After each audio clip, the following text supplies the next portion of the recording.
अभी मैं बात करने वाला हूँ फोटोशॉप जो सीसी का बेस्ट सेटिंग। देखो सेटिंग्स तो एक्चुअली नॉर्मल टूल के अंदर ही करना पड़ता है, तो ये वाला जो सेटिंग्स होने वाली है बेसिकली टूल का सेटिंग्स होने वाली है। हर एक जो मैं टूल के बारे में ऑलरेडी बताया था, जो लेफ्ट साइड में मिलता था, कुछ बार में मिलता था, उस टूल का कुछ सेटिंग्स चलिए सबसे पहले बता देता हूँ, और उसके लिए आपको मैं फोटोशॉप पे ले जाऊँगा, वहाँ पर ही आपको परफेक्टली सारे कुछ समझा देता हूँ। तो देख सकते हो मैंने मेरा फोटोशॉप के अंदर आ चुका हूँ। इससे पिछले वाला जो काम वगैरह किया था उसका सेटिंग से आप लोग देख सकते हो, मतलब उसका काम ही ऑलरेडी पेंडिंग था। अभी मैं बात करता हूँ स्टार्टिंग से, जो मूव टूल से स्टार्टिंग से। तो मूव टूल पे क्लिक करोगे तो यहाँ पे कुछ ऑप्शंस ऊपर में दिख रहा होगा, तो auto select and show transform control, इन दोनों को चेकआउट कर लेना है, चेक नहीं रहेगा पहले से। एंड यहाँ पे लेयर्स को सिलेक्ट करना है, ग्रुप को नहीं सिलेक्ट करना है, जस्ट लेयर को सिलेक्ट करना है। एंड इसके बाद मैं अगर आपको जाता हूँ यहाँ से, जो इसका जो रेक्टेंगुलर मार्क टूल वगैरह, देखो फेदर के बारे में आपको बता देता हूँ। देखो फेदर एक चीज़ है, जैसे कि मैंने यहाँ से ब्लैंक सा एक लेयर बनाया, यहाँ से मैंने एक सर्कल ड्रॉ की, ठीक है, और यहाँ पे मैंने एक पेन बकेट टूल से कोई भी पेंट कर दिया, कलर को डी सिलेक्ट किया। अभी अगर जूम करता हूँ तो ये एक चीज़ आपको दिखा दो, इसका इमेज का थोड़ी सी साइजेस कम है, तो सबसे पहले इमेज का एक नया इमेज क्रिएट कर लेता हूँ और आपको वहाँ से बताऊंगा कि कैसा है। मैं यहाँ पे प्रिंट पे जाता हूँ, A4 टाइप का एक पेज क्रिएट कर लेता हूँ, ये वाला A4 क्रिएट है। एंड अभी अगर मैं चलिए यहाँ पे मैंने इस तरह से सिलेक्शन किया एंड पेन बकेट टूल की मदद से एक बार क्लिक किया एंड डी सिलेक्ट किया, कंट्रोल डी दबाते हुए जूम करूंगा तो देखो साइड एजेस उतना ब्लरी टाइप का नहीं हुआ है। अभी अगर आपको बात करूं तो यहाँ पे देखो कंट्रोल जेड मैंने किया। अभी अगर सोचिए मैं उसी पे ही फेदर डाल के, अगर सोचिए ये वाला लेयर को मैंने यहाँ से फेदर को यहाँ पे सोचिए 10 पिक्सल्स मैंने डाला। अभी अगर ब्रास कर यहाँ पे इस तरह से ड्रॉ किया एंड यहाँ से पॉलीगोनल लासो टूल की मदद से क्लिक किया एंड डी सिलेक्ट करने के लिए कंट्रोल डी दबाया। अभी एजेस देखो ब्लरी टाइप का हो चुका है। इसका मतलब फेदर की मदद से क्या होती है, शार्प एजेस नहीं बनता है, मतलब ब्लरी टाइप का एजेस बनता है। तो अपना जो एजेस है वो फेदर की मदद से ही आप सारा कुछ चेंजेस कर सकते हो। चलिए मैं यहाँ से ओपन ही नॉर्मली कर लेता हूँ, हिस्ट्री पे जाके नॉर्मल कर लेता हूँ। अभी देखो अभी यहाँ से मैंने क्या करना है, आपको ये जो सेटिंग्स है यहाँ पे 2 पिक्सल्स रखना है। देखो जो जितना सारा आपका यहाँ पे होगा, आप हो सकते हैं सर्कल वगैरह जितना के ऊपर आपने हो, वो फेदर आपको 2 पिक्सल्स रखना है, जो आप यूज करते हो। सेम टू सेम आपको यहाँ से polygonal lasso tool and magnetic lasso tool सारे पे ही 2 पिक्सल्स आपको रखना है। चलिए यहाँ पे मैंने 2 पिक्सल्स करके डाल देता हूँ, ये वाला टूल एंड साथ में ये वाला टूल के अंदर भी 2 पिक्सल्स डाला। ये बाद में आप चेंज भी कर सकते हो, वो कैसे करना है, सोचिए आपने ये वाला शेप ड्रॉ कर दिया, इसके ऊपर राइट क्लिक करो, यहाँ पे आपको एक ऑप्शन मिल जाएगा फेदर वाला। तो आपको ये जब ब्रास वगैरह सिलेक्शंस की बात आएगा तब आपको यहाँ से सारे सेटिंग्स के बारे में बताऊंगा। आप चाहो तो फेदर यहाँ पे जाके भी 2 पिक्सल्स डाल सकते हो, तो ये आपका फेदर जो है वो ऐड हो जाएगा। अभी सेम टू सेम ये जो quick selection tool, magic one tool, इनके बारे में भी बता दूं। यहाँ पे भी आपको कुछ चीजें हैं, जैसे कि मैं सबसे पहले ऑब्जेक्ट सिलेक्शन टूल के अंदर जाऊंगा, तो यहाँ से देखो मेरा ऑब्जेक्ट सिलेक्शन टूल की कुछ सेटिंग्स है, ऑलरेडी ये बाय डिफॉल्ट ही सेट रहेगा। क्विक सिलेक्शन टूल के अंदर ये ऐड वाला ऑप्शन क्लिक रहना चाहिए, अदरवाइज एक बार क्लिक करके ड्रैग करोगे तो ये ऐड नहीं होता जाएगा।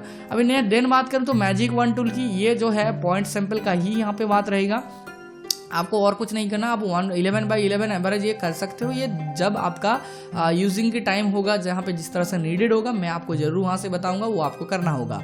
अभी क्रॉप टूल की बात करूँ तो यहाँ से देखो मैं सिलेक्शंस था इसीलिए क्रॉप मेरा यहाँ पे हो चुका है। यहाँ पे रीसेट क्रॉप मैं कर लेता हूँ, यहाँ से रीसेट क्रॉप बॉक्स सारे कुछ कर लेता हूँ।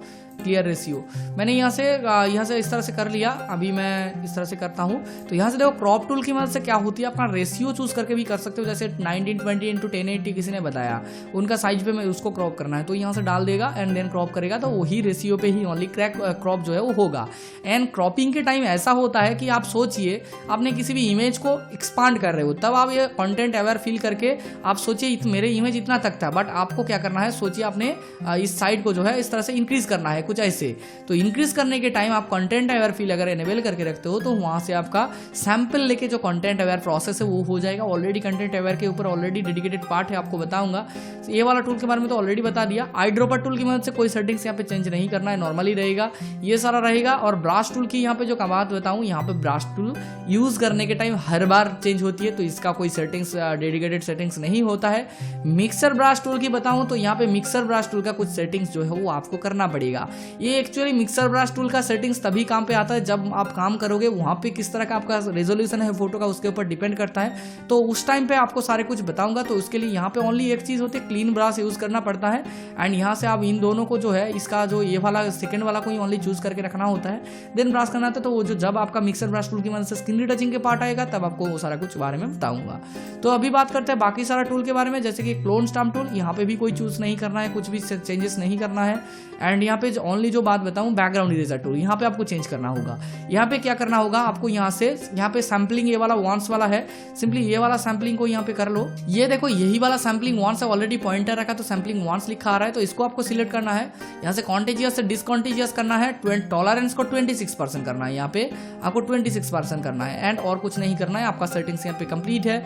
और बाकी चीज़ें के बारे में यहाँ पे ऑलरेडी ये सारा सेटिंग्स आपको टाइम के ऊपर डिपेंडेंट होती है। स्मार्ट टूल के लिए आपको ब्रास स्माजिंग ब्रास लगता है, तो मैं जब यहाँ पे स्क्रीन रिटचिंग की बात करूंगा तब आपको स्मार्ट ब्रास प्रोवाइड करूंगा, जिसकी वजह से स्क्रीन का स्माजिंग वगैरह कर सकते हो। अभी ये डॉज एंड बर्न भी सेम टू सेम, इसका कोई डेडिकेटेड सेटिंग्स नहीं होता है। एंड पेन टूल की बात करूं तो यहाँ पे पेन टूल का भी डेडिकेटेड सेटिंग्स नहीं होता, ये टाइम के ऊपर डिपेंडेंट होती है। तो ये था नॉर्मल सारे कुछ चीज़ें, जो आपको सेटिंग्स चाहिए होगा वो ऑलरेडी आप लोगों को बता दिया, और जिसका सेटिंग्स चाहिए नहीं है वो मैं आपको यहाँ पे मैंने बताया नहीं हूँ। ये जब मैं काम करूँगा उस काम के टाइम पे जिस तरह का सेटिंग्स मेरे को चाहिए होगा उस तरह ही सेट करके मैं वहाँ पे काम करूँगा। चलिए नेक्स्ट पार्ट पे आगे बढ़ते हैं।